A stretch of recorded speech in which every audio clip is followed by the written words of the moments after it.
I never imagined that one phone call could change everything, turning my world upside down with such cruel force. My husband, Kevin, was gone. The words echoed in my mind like a haunting reverberation I couldn't escape.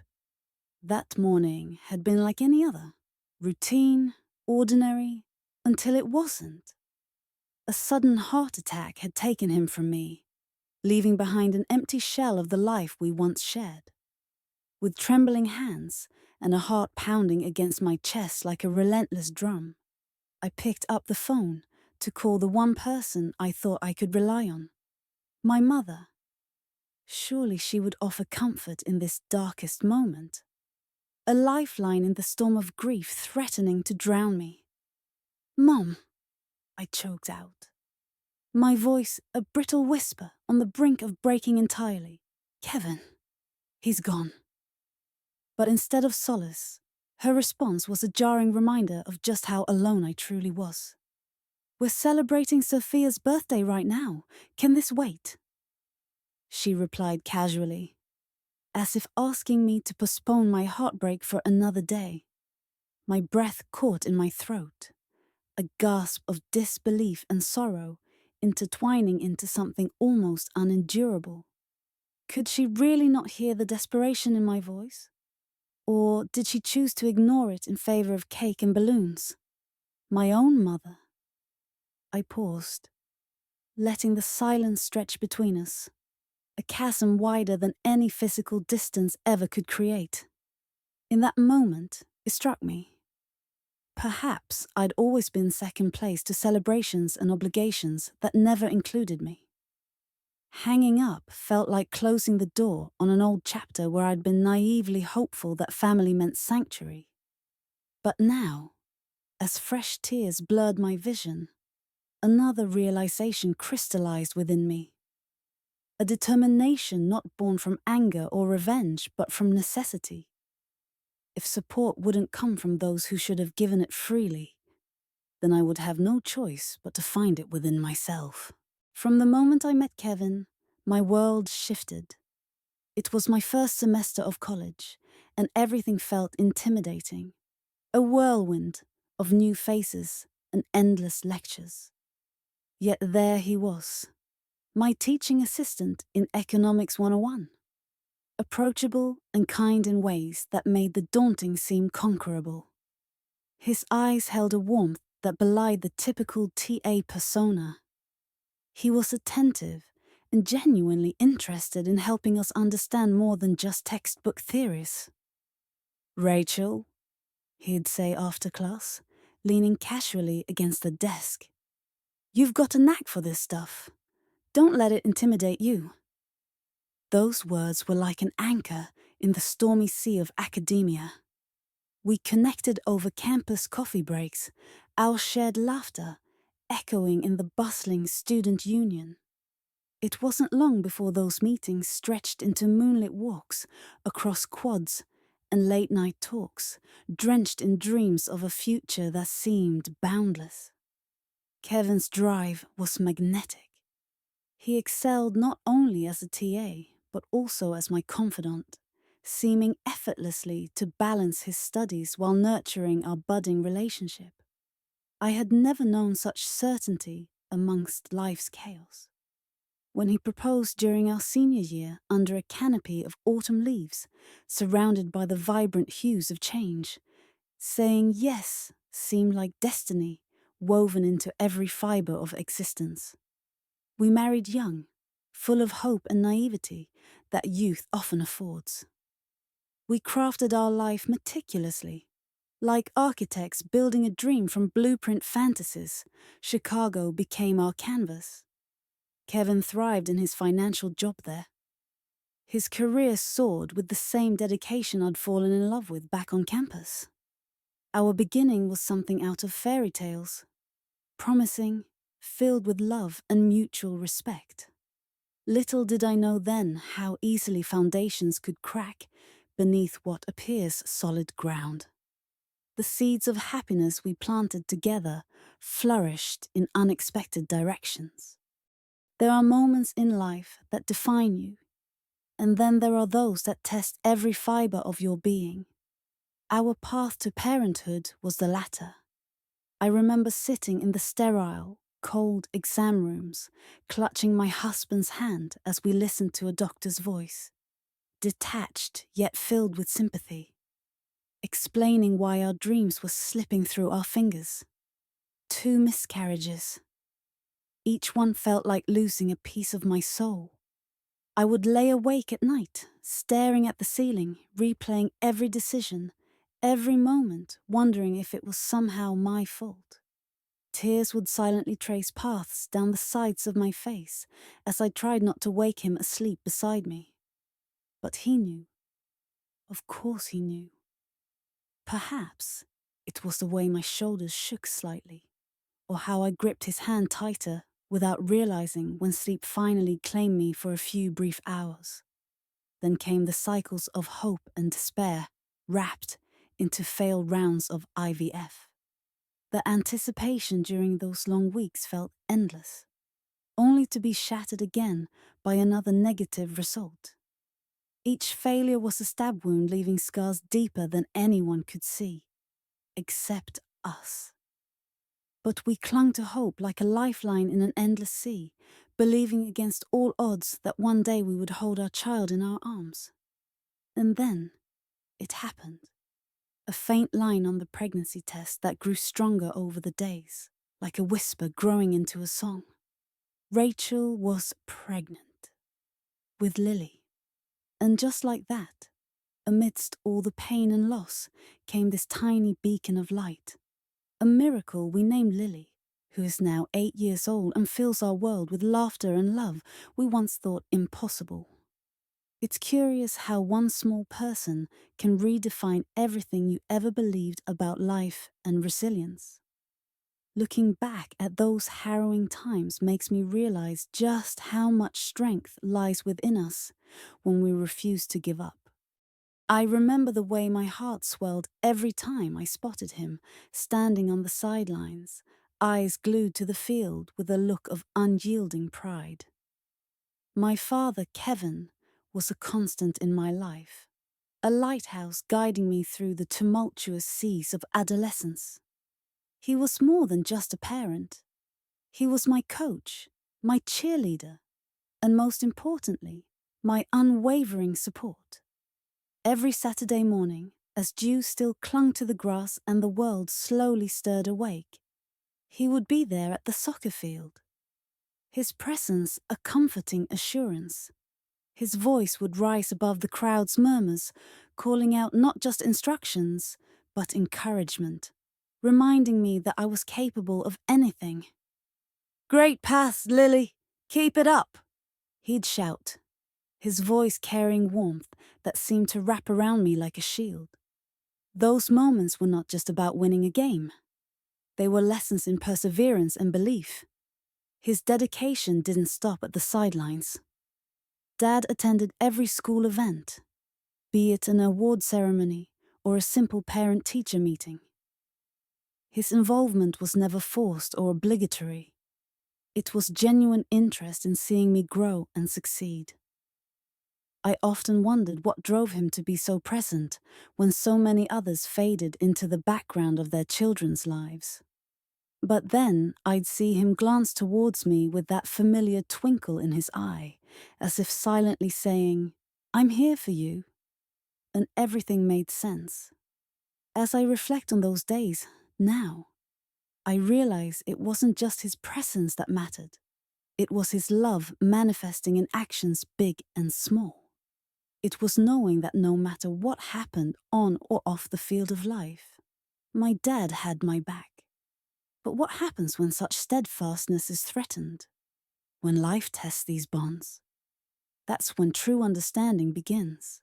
It started as a whisper in my body, a gentle nudge, an occasional throb of chest pain, a fleeting moment when breathing felt like drawing air through a narrow straw. At first, I brushed it off.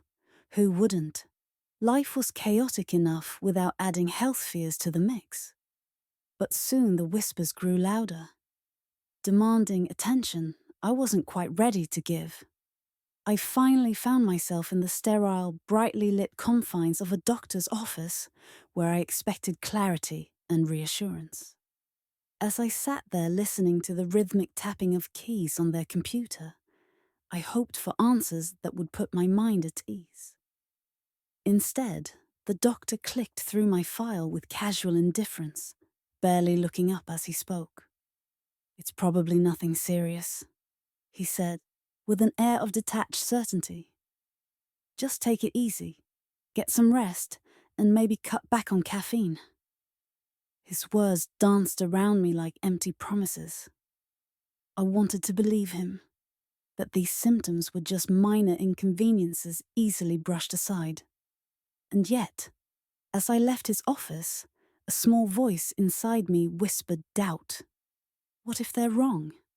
What if this is something more? Days turned into weeks, with little change in my condition.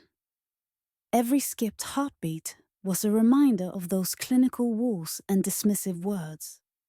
My trust in their expertise wavered as each day passed without relief or resolution. But beneath the surface of anxiety lay a simmering frustration, a quiet anger born from feeling invisible in my own narrative. How could they be so sure? Their confidence felt like neglect. It wrapped around me like chains holding me captive in uncertainty. Still tethered by fear and unresolved questions, I knew one thing for certain. It was time to demand answers that truly served my well-being. The journey ahead wasn't just about health. It was about reclaiming the voice that had been silenced far too long. Sometimes, the smallest moments hold the deepest sorrow. That morning, as I watched Kevin flipping pancakes in our kitchen, it felt like any other day, except it wasn't. With a spatula in one hand and a smile that could light up any room, he promised me he'd be there for Lily's art show later that evening. It was a simple promise, but one that meant the world to both of us. "I won't miss it for anything," he said, serving up his trademark stack of golden pancakes onto my plate.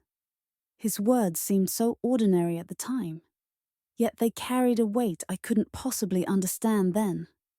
As I watched him pour syrup with a practiced ease, I couldn't shake the feeling that everything was perfectly right. Yet beneath the everyday comfort of our morning routine lurked an unease, an unspoken fear that I refused to acknowledge. Maybe it was the way Kevin held on just a little longer during our goodbye hug, or how his eyes lingered on me as though memorizing every detail.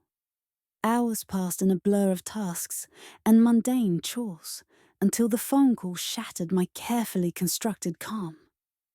"Rachel," the voice on the line trembled slightly. "There's been an accident at work." My heart raced as I rushed to him, hope clinging desperately to every step. But hope crumbled when I arrived too late. Standing amidst the sterile scent of hospital antiseptic and whispered condolences, I knew our last morning together had become infinitely precious. His promise to attend Lily's art show echoed painfully through my mind, a vow left unfulfilled by fate's cruel intervention. As tears blurred my vision, I realized that sometimes promises are made not to be kept, but to remind us of what truly matters. It all began with those pancakes and ended in silent heartache. In those fleeting final hours, Kevin unknowingly painted his own farewell picture. Have you ever felt so overwhelmed by sorrow that it seemed to seep into every breath you took? That was me, Rachel, standing at the threshold of a world without him. The news hit like a tidal wave, leaving me gasping for air. I couldn't comprehend how life could continue while mine had just crumbled into pieces. "I'm sorry for your loss," the funeral director murmured with rehearsed sympathy, but his words barely registered. Numbly I nodded, trying to convince myself that this was real. I wasn't sure if my heart was beating or merely echoing the hollow thud of emptiness. Each decision felt like scaling a mountain with broken legs. What should his epitaph say? Which hymns would he have wanted? Every choice was like another goodbye I wasn't ready to say. Rachel, focus, I whispered to myself. But my thoughts scattered like leaves in the wind. My phone became a whirlwind of texts and calls, each one a reminder that others were moving forward while I tumbled backward. Friends reached out with condolences, offering help that seemed distant and unreal. If there's anything you need, they said, but what did I need when the only thing I wanted was impossible? Somewhere in this haze, a whisper of determination began to rise within me. He wouldn't want me to drown in grief forever. His voice echoed in my mind, strong and reassuring, nudging me towards survival. I can do this, I repeated silently, as if by saying it enough times it might become true. Each step felt small but significant. Every plan made was one more piece of stability amidst chaos. As I lay awake at night, staring into the darkness, it became clear. This grief would be part of me now, a shadow etched into my soul. But not my definition. Slowly, painfully, resolve began to replace the numbness. And so began my journey through the relentless weight of mourning. There's a moment in life when time seems to freeze, when the air feels dense and heavy, almost too thick to breathe. That was exactly how it felt as I prepared to break the unthinkable news to Lily. My heart was pounding in my chest, each beat echoing like a relentless drum, warning of the storm about to be unleashed. I found her sitting quietly in the living room, her small frame dwarfed by the armchair she'd curled into. Her eyes met mine with an innocent trust that nearly shattered my resolve. I took a deep breath, feeling the sharp edge of words unsaid slicing through me. How does one destroy innocence with truth? How could I? Yet, it had to be done. Lily, I started softly, kneeling down to meet her at eye level. There's something very important we need to talk about. As soon as the words left my lips, I saw the change in her eyes. Curiosity shifting into a shadow of worry. What is it?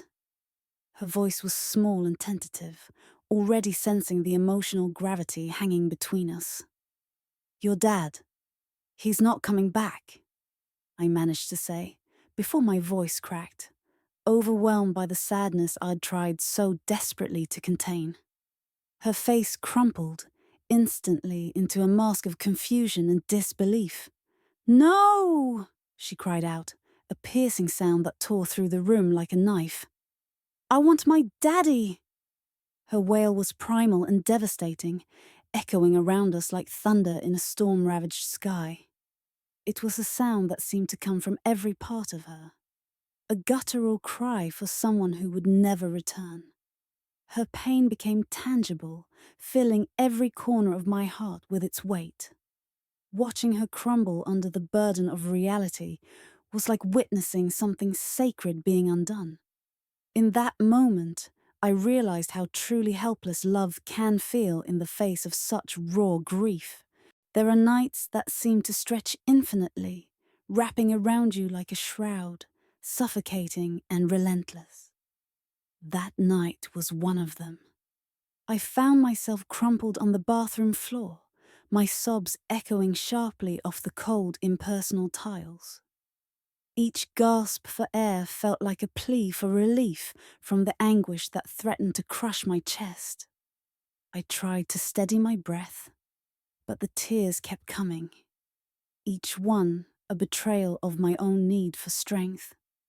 It was as if every heartbreak and disappointment I'd ever shoved under the rug had decided to ambush me all at once.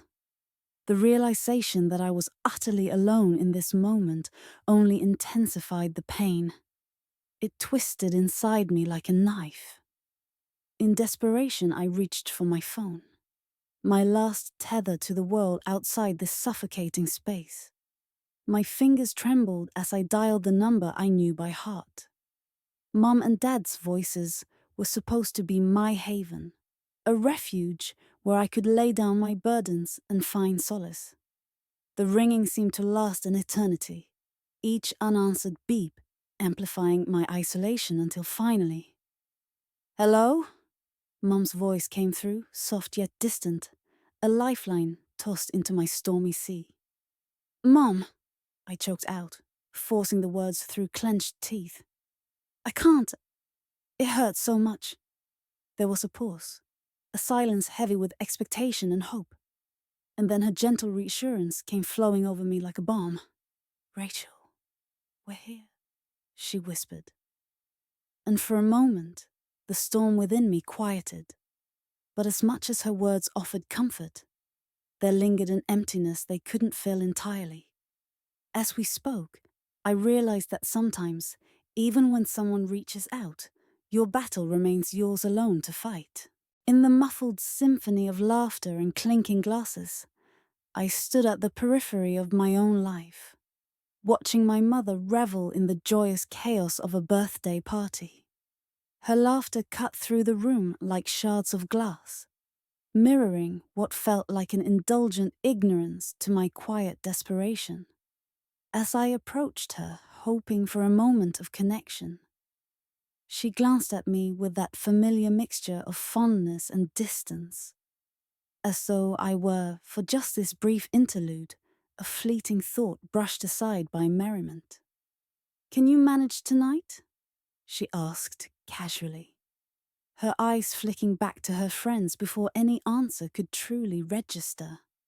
I wanted to scream that I'd been managing longer than I should have, holding together pieces of a life fractured by their absence. But words failed me, trapped beneath layers of practiced composure. "Of course," I nodded, my voice controlled yet hollow. Her response was met with immediate relief. She turned away, with a promise to come by tomorrow, her words dissolving into the lively chatter that filled the room. Just then, my father appeared beside her, a shadow cast by more immediate concerns. His voice was calm, but carried the weight of duty rather than care as he leaned in close enough for only me to hear. "Is the life insurance up to date?" Each word pierced deeper than it should have. Not because they were unexpected. No, they had always valued security over sentimentality. But because it cemented the reality of his priorities. In that moment, as the figures melded into the crowd once more, I realized something profound. They were present in body, but absent in heart. And as much as it hurt to admit, this revelation sparked an ember inside me, one yearning for change more fiercely than ever before. With each passing second after their departure, I felt the pull towards reclaiming my narrative grow stronger. Tomorrow would come, and so would my resolve. It's strange how sometimes the ones you least expect become your greatest allies in moments of despair. The people you think will be there for you are often the ones who turn away, leaving you to find comfort in unexpected places. I remember sitting on my bed, feeling the weight of my family's indifference pressing down on me like a thick fog. My parents barely acknowledged my existence beyond the occasional obligatory nod at dinner. And my siblings seemed to have forgotten I was even part of their world. It wasn't always like this. There were times when laughter and warmth filled our home, but those days felt like distant memories now. In contrast, people outside my immediate circle began to notice the silent cries for help that went unheard at home. It started with Sarah, a friend from college who had noticed my withdrawn demeanor during class. One day after a lecture, she approached me with genuine concern in her eyes. "Hey," she said softly. "I just wanted to check if you're okay. You seem different lately." Her words touched something deep inside me that had been longing for acknowledgement. Then there was Mr. Jenkins, my elderly neighbor who would sometimes see me through his window as I trudged home each day. He waved me over one afternoon while tending to his garden. "Got some extra tomatoes?" He smiled warmly, handing me a small basket. "You look like you could use a bit of sunshine today." His simple gesture brought tears to my eyes. They were tears of gratitude and relief. Even acquaintances whom I hardly knew well reached out unexpectedly. Like Laura from the book club, who sent messages asking how I was doing or sharing uplifting quotes just when I needed them most. The irony wasn't lost on me. Strangers and casual friends provided the emotional support I so desperately craved from my own family. Each act of kindness fortified my spirit and reminded me that love and empathy could come from the most surprising sources. But amidst this newfound warmth lay an unshakable truth: the realization that those who should have been closest were the very ones who chose distance instead. As I stepped into the hushed room, a sea of somber faces greeted me. The air was thick with the silent weight of grief, and my heart ached with every beat. Today was Kevin's funeral, and I found myself reflecting on all that he meant to so many people. Yet amidst the black-clad mourners, I wore a dress the color of a clear summer sky, his favorite blue. I felt his presence in every shade around me, as if his spirit lingered in that vibrant hue. Kevin would have loved this. He always said blue brought out my eyes, and now it seemed like the perfect way to honor him. As I moved through the crowd, there were whispers of admiration mixed with sorrow from his colleagues, voices choked with memories and unshed tears. "Kevin was the kindest soul," one of them murmured softly behind me, their words floating in the air like a gentle reminder of his enduring impact. It struck me then how deeply Kevin had touched these lives, how his laughter had filled these rooms, one bustling with energy and ambition. Standing by his picture surrounded by flowers, I couldn't help but feel this overwhelming sense of loss, not just for myself, but for everyone gathered here today. Each face reflected their own piece of Kevin's story, a tapestry woven with shared moments of joy and camaraderie, now tinged with an irreplaceable absence. As the service began, emotions swirled within me, a mix of gratitude for having known him and a profound sadness for what could have been. But through it all, that blue dress served as my armor against despair, a beacon of hope that even amidst tragedy, there was beauty in remembrance. In saying goodbye to Kevin today, we weren't merely mourning what we'd lost, but celebrating what he still gave us. The courage to wear our colors boldly in a world often painted grey. The echo of footsteps in the silent hall was like a drumbeat in my chest, but it was not their presence that quickened my pulse. It was the absence, the empty seats reserved for those who were supposed to be my pillars, my parents and Sophia, my sister. When they finally arrived, their entrance was a spectacle of indifference. My father's eyes darted around the room as if searching for something more entertaining than the solemnity of the occasion, while my mother adjusted her jewelry with mechanical precision. Sophia trailed behind them, her presence a stark contrast to the atmosphere. She was absorbed in her phone, fingers dancing over the screen with an intensity she never showed me. The world beyond her pixelated world seemed invisible to her, including me, a mere ghost in her peripheral vision. As I stood there, listening to words meant to comfort and heal, their cold detachment seeped into me like a chill breeze. I felt each disinterested glance and half-hearted whisper pierce through the facade of familial unity we were supposed to project. Why did they even bother? I thought bitterly, clutching at threads of composure. Their presence should have been a balm to the wounds laid bare by loss. Instead, it was salt rubbed into them, an excruciating reminder of how far apart we really were, despite sharing the same blood. It became painfully clear that their attendance was nothing more than a performance, a role they played for appearance's sake. And yet, they couldn't even muster enough pretense to feign empathy. In that moment, I realized something crucial.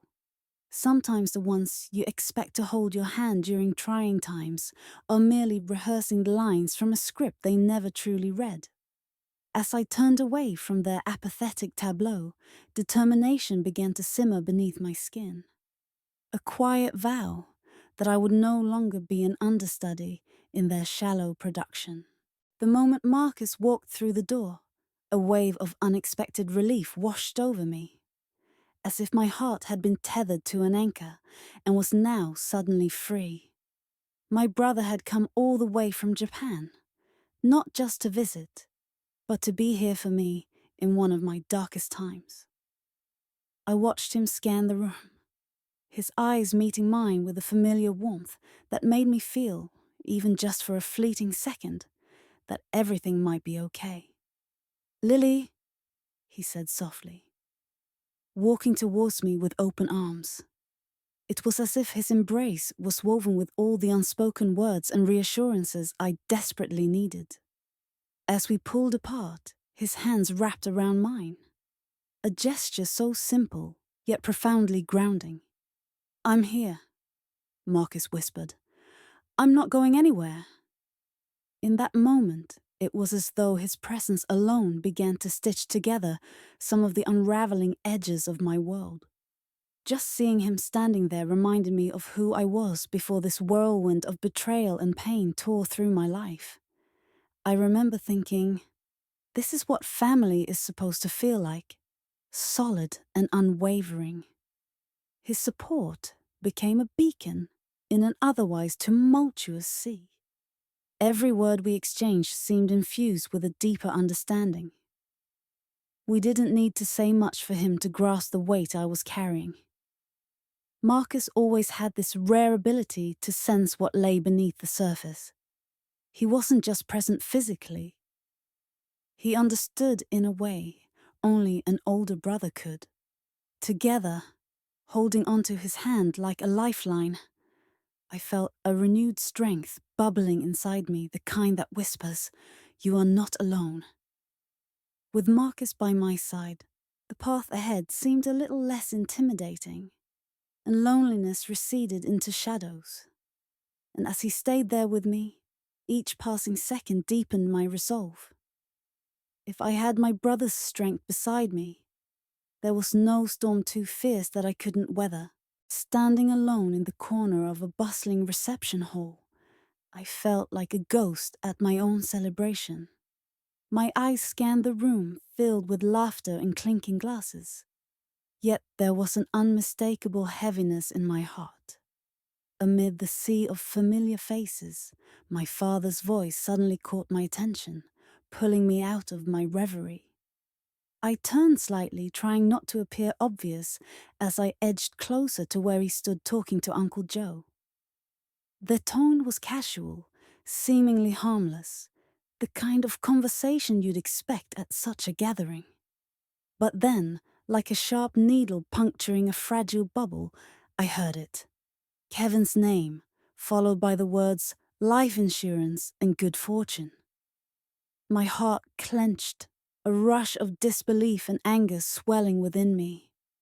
Why were they discussing Kevin's life insurance at my engagement party? And with such enthusiasm, that familiar feeling of being unseen and misunderstood by my own family washed over me again. How could they reduce Kevin, who had been more than just a fiancé, my partner in dreams and pains, to mere monetary value? As fragments of their conversation floated into my ears, Words like substantial payout and timely, a knot formed in my stomach. Each syllable seemed to tighten it further. In that moment, the banquet hall faded away. All I could hear was the shockingly crass reduction of his worth to numbers on a policy. The realization hit me hard. This wasn't just about money. It was a betrayal, a knife twist into fresh grief barely starting to scab over. My pulse raced as indignation rose within me. No longer could I be silent or passive. With newfound resolve burning in my chest, I knew this scene would not end quietly. The time had come to reclaim Kevin's dignity, and mine, from their greed. 2 weeks had passed since the funeral, and yet the weight of grief clung to me like a shadow I couldn't shake. But nothing could have prepared me for the shock that awaited when my parents came knocking at my door. "We need to talk," my mother said, her voice carrying a strange mix of urgency and hesitance. My heart skipped a beat. I had hoped they were here to check on me, perhaps even to share memories of Sophia. Instead, seated across from them, I watched as their eyes darted around the room, avoiding mine like thieves in the night, about to commit unspeakable betrayal. Dad cleared his throat. "We've been thinking about the life insurance payout." Those words hit me like a cold wave. Life insurance? My mind reeled back to that fateful day. The accident, the hospital, and now this. "We believe it's only fair," he continued with unsettling nonchalance, "that we take 50% of it. You see, your father and I supported Sophia when she needed it most," Mom interjected. Their words felt like daggers. I felt anger bubbling within me, a volcano slowly awakening. How could they? How could they put a price on my sister's life? My sister who always believed in family first. For a moment, I was lost in my thoughts. This isn't happening. This cannot be happening. Then Dad added, "And 15% should go to her savings or something. You know how reckless she could be with money." He chuckled dryly, as if this was some minor business transaction. There was silence, heavy and expectant, as if waiting for me to capitulate. But no more silence from me. A resolve hardened within me, like steel forged in the fires of heartbreak and disbelief. I looked them straight in the eyes and challenged their audacity. "Sophia's money will go where she intended it. And it's certainly not into your pockets." With those words, an unexpected strength surged through me. I wasn't just defending her anymore. I was claiming justice. Standing strong despite trembling inside, ready for whatever storm might come next.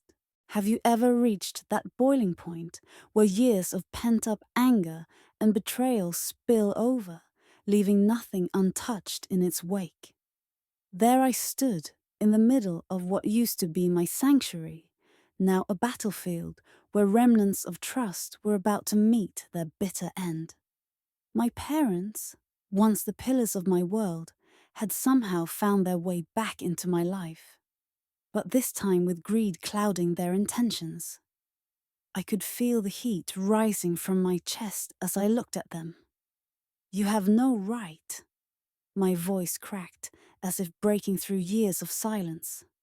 "No right to Kevin's money." Their eyes widened, not in surprise, but in some twisted hope that maybe I'd succumb again to their manipulation. But they didn't know the Rachel standing before them now. A woman who had learned the hard way to fight for herself and her daughter.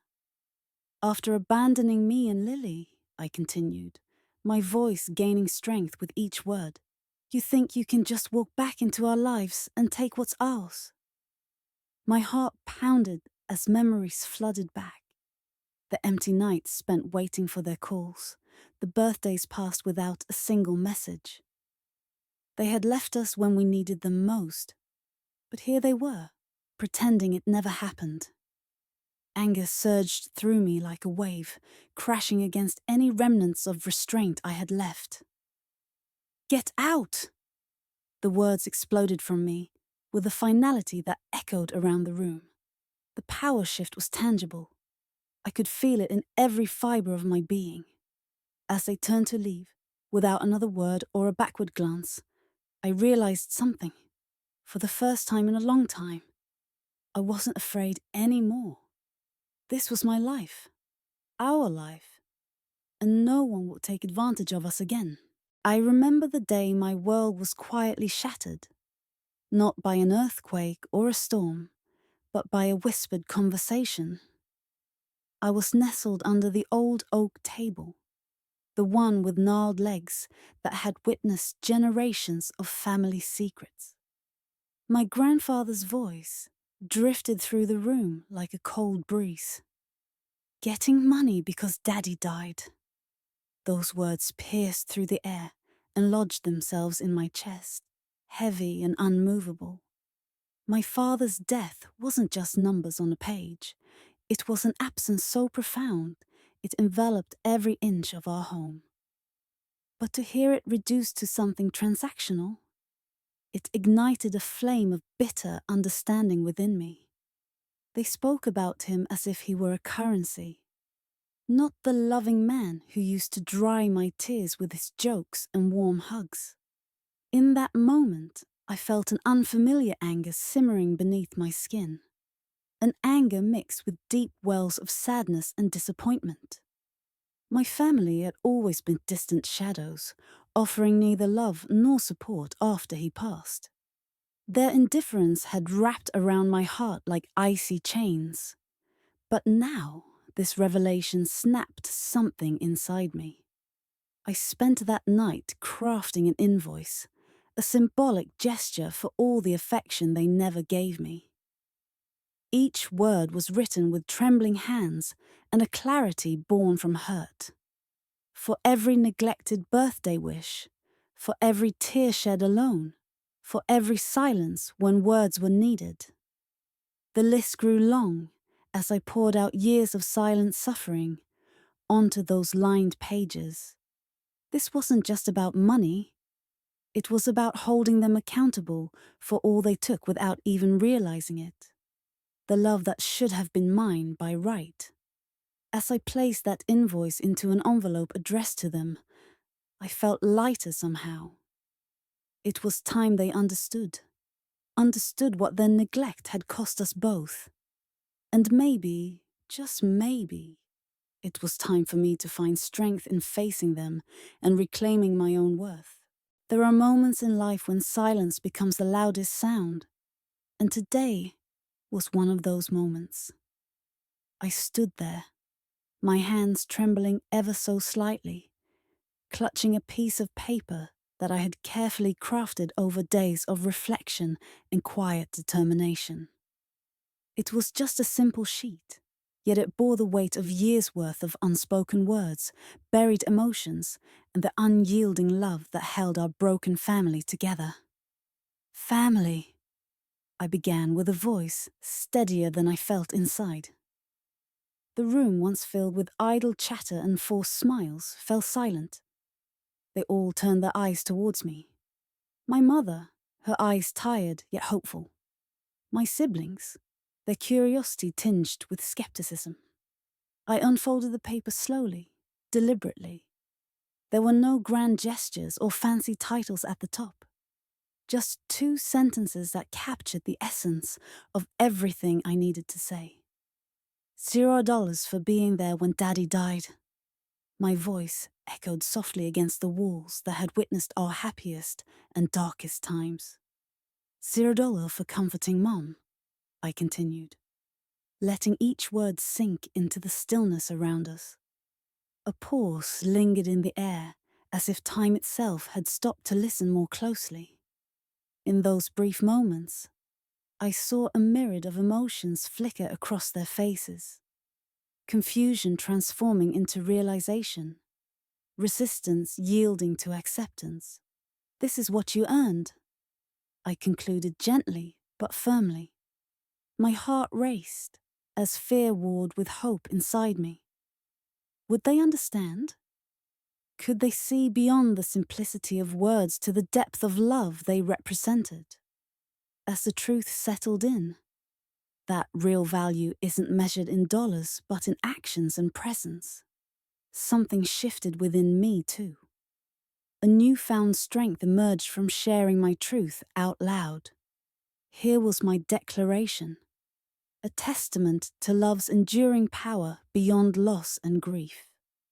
And as they nodded slowly with tears glistening unfallen in their eyes, I realized this was not just an end, but also a beginning, one where we might finally heal together. As I sat across from them, my heart pounded with a mix of anxiety and determination. The room felt like it was closing in, with every pair of eyes fixed on me, expectant, skeptical, perhaps even dismissive. I'd rehearsed this moment in my mind countless times, but now that it was here, the weight of what I needed to say pressed down on my chest like an anchor. I took a deep breath, feeling the air fill my lungs with newfound resolve. "Don't contact us again," I began, my voice steady, though I could feel the tremor of held-back emotion beneath it. "Unless it's to apologize and show real change." The words hung in the air between us, echoing off the walls like a challenge thrown into a void. For a moment, there was silence, a charged pause where time seemed to stretch out endlessly. Their expressions were a mix of disbelief and indignation, as if they couldn't quite grasp that I had drawn such a firm line. I watched as their faces shifted through emotions, confusion giving way to anger, then settling into something more resigned. I had anticipated resistance, maybe even an attempt to deflect or manipulate, but instead they just sat there, stunned and silent. The power dynamics had shifted. In taking control of the conversation, I had reclaimed something vital from them. Inside my head, thoughts swirled chaotically. Had I been too harsh? Was there room for reconciliation? Yet deep down, I knew this was the right course, not just for myself, but for those I cared about. This boundary wasn't just for me. It was protection for all who'd been tangled in their web of deceit. As we gathered our things to leave, a sense of calm washed over me. It wasn't victory exactly, but it felt like freedom, like stepping out from under a shadow into daylight. As the car hummed along the highway, a heavy silence hung in the air between us. The world outside blurred into streaks of grey and green, but my mind was fixed on the conversation that had yet to unfold. It was a ride home unlike any other, one that carried the weight of unspoken truths. Lily adjusted her grip on the steering wheel, her knuckles turning white with tension. I could sense there was something deeply significant she needed to share, something that tugged at her heartstrings and fought against her usual composure. I turned my gaze towards her, silently urging her to speak. Finally, she drew a breath, breaking the hush with a voice tinged with both vulnerability and resolve. "Rachel," she began, eyes flickering from the road to meet mine briefly. I made that invoice for a reason. There was an intensity in her words that chased away any doubt about their importance. My curiosity piqued. I leaned forward slightly, focusing intently on every syllable she uttered. "People, they need to see what they're worth on paper," she continued. Each word weighted as if she were revealing a profound truth. For a moment, I let those words settle into my consciousness. A rush of emotions flooded through me, confusion mixed with an uncomfortable clarity. Was this invoice her way of showing how we undervalue ourselves? Or was it a mirror reflecting how society measures worth? Her statement lingered like a question mark hanging in the air. The realization hit me like a wave crashing upon the shore. I had been living so much of my life reacting to others' perceptions without questioning their validity. Here was Lily offering me a new lens, one where value wasn't just emotional or intangible, but something real and undeniable. In that moment, as we drove under the fragmented sunlight filtering through trees, lining our path homeward, I felt an unexpected shift within, a sense of empowerment slowly unfurling like dawn after endless night. Perhaps this ride was more than just a journey back home. It was an awakening. It's as if a weight has been lifted off my chest, but this newfound freedom feels unfamiliar. I sit in silence, staring at my phone. The block button is there, beckoning me to sever the last fragile thread tethering me to them. My parents, people who should have been my protectors, my safe haven, are now nothing more than shadows of betrayal in my life. I know what I must do. With trembling fingers and a heart pounding like a distant war drum, I press block. This isn't just about cutting them off electronically. It's declaring myself free from their toxic hold. For the first time in what feels like an eternity, I breathe deeply, letting the air fill my lungs without the usual constriction of dread and obligation weighing down every breath. But even as liberation courses through me, doubt seeps into the cracks that have long since formed in my resolve. Can I really do this? Am I strong enough to stand alone? There's only one person left who can anchor me in this turbulent sea of emotions. Thomas, our family lawyer, and a man of unwavering integrity.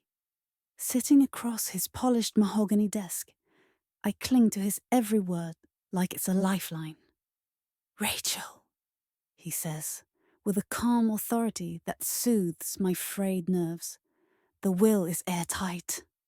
Relief washes over me like a cool wave on a scorching day. My parents always thought they could manipulate everything to their advantage. But not this time. Thomas's assurance fortifies me. This isn't just his confirmation. It's validation of my entire fight for justice and peace. As I leave his office, the resolve within me hardens into ironclad determination. They can't touch what's rightfully mine anymore. Not legally, not emotionally. It's time to reclaim what was always meant to be mine. Control over my own life. You know those moments that make your heart drop, like a stone sinking right to the pit of your stomach? That was me, standing at my kitchen counter, staring at the letter in my hands. I had barely torn open the envelope when its message hit me with the force of 1,000 betrayals. My father's familiar handwriting scrawled across the page, each word more suffocating than the last. A financial arrangement. The phrase stood out sharply against the cheap paper, mocking any remnants of trust I might have clung to. It wasn't just a request. It was a demand, laced with an unspoken threat that hung in the air like a storm cloud. My mind reeled back to every manipulation, every lie they'd told under the guise of family love. How could they stoop so low? Did they think their demands would bend me to their will this time? As I reread his words, anger coursed through my veins, hot and undeniable. I could hear his voice echoing in my head, dripping with feigned concern.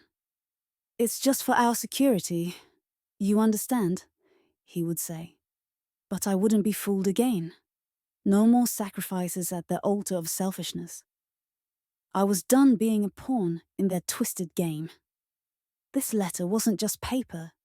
It was a declaration of war, one I didn't choose, but was ready to fight.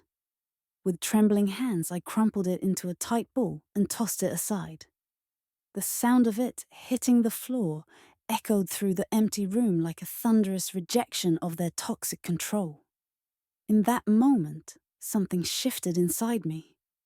A newfound resolve took root where fear once thrived. I wouldn't let them dictate any more chapters of my life story. This was my line in the sand. As I turned away from the letter's remnants, determination flared in my chest like wildfire. They wanted a financial arrangement. Well, I'd give them something all right. A taste of independence they never saw coming. The morning air was crisp as I walked up the stone steps of Lily's school, a sense of routine calming my usual whirlwind of thoughts. Until today. Until I saw her, my mother, standing there, a ghost from my past, at the edge of the playground. She looked out of place among the parents gathered for drop-off, her figure strikingly familiar, yet painfully alien in this realm of innocence and earnest beginnings. For a moment, time stood still. My heart clenched involuntarily as memories flooded back. Not all pleasant. Her presence here was unexpected, uninvited. I took a deep breath, trying to quell the rising tide of unease that threatened to spill over. Lily doesn't need this today, I thought, willing calm into my expression while chaos churned beneath my skin.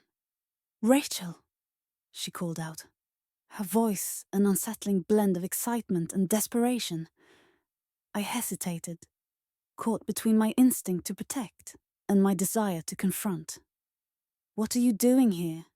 I asked, forcing an even tone as we stood amidst the bustle of parents and children.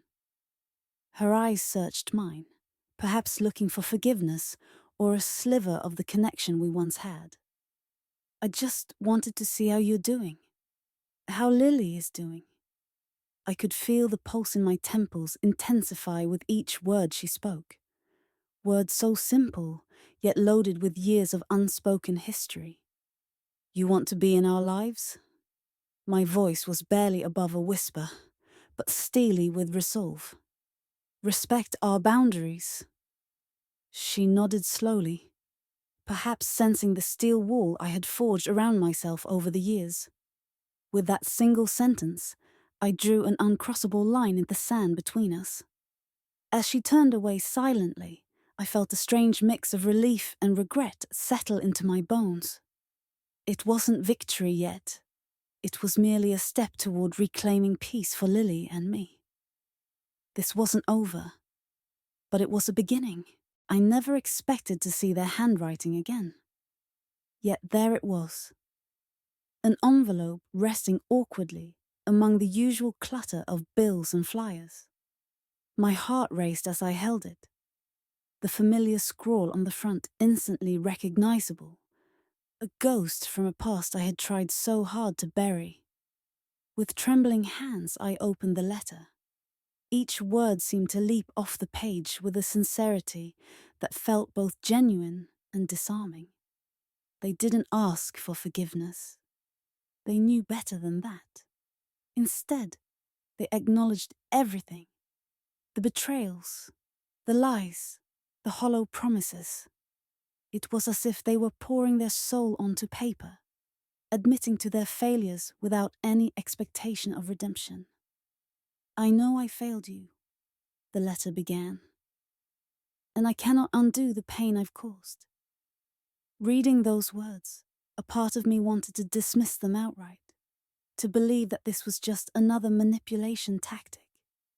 But something deeper held my attention, a vulnerability that hadn't been there before. I could almost hear their voice cracking under the weight of their own confession as I read on. I'm not asking for your forgiveness, because I've no right to it, not after everything. It was raw and unguarded in a way I had never experienced from them. And I found myself caught between skepticism and a flicker of hope that maybe, just maybe, people can change. Tension coiled within me as memories flooded back. Nights spent arguing over inconsequential things because we couldn't face the real issues. Moments where love should have been our refuge, but instead became another battlefield. The letter ended with a plea, not for reconciliation, but simply for an opportunity to become better. All I'm asking is for you to believe in my attempt to change, it read. As I set the letter down, I realized it wasn't just about their journey. It was also about mine. Could I move forward without carrying the baggage of yesterday's hurt? Only time would tell. The irony was not lost on me as I stood in the softly lit room, surrounded by the gentle hum of voices. Despite the occasion ostensibly being Kevin's birthday, it felt more like a tribute to all he had left behind. A celebration of life, distilled into moments that were now just memories. Yet, in every corner, there was an unmistakable undercurrent of warmth and resilience. I had often wondered how sorrow and joy could coexist so fiercely until that day. Rachel, with her usual grace and strength, had transformed her grief into a gathering full of love and laughter. As she moved through the room, her smile unwavering, I sensed the silent but powerful way she chose to honor Kevin. Her decision not to invite my parents spoke volumes, an act of defiance against those who had once cast shadows over our lives. My heart fluttered when Lily approached me, clutching what appeared to be a carefully crafted book. "I made this for Kevin," she whispered, her voice barely above a breath. Her innocence was piercing. It was as if she believed that by creating this memory book, she could somehow hold on to him a little longer. Her tiny hands flipped open the cover to reveal pages brimming with photographs and notes, fragments of life captured in ink and smiles. I found myself tracing the images with my fingers, each picture a portal to days of sunshine and laughter shared with Kevin. "Thank you," I managed to say, my voice catching in my throat. This simple gesture from Lily carried more weight than any grand ceremony ever could. In that moment, surrounded by the whispered cacophony of shared stories and cherished memories, I realized something profound. Sometimes family isn't about blood, but about those who choose to stand by you when darkness crowds your path. As we turned another page together, our shared silence spoke louder than any words could. Elements intertwined forever in a book of memories.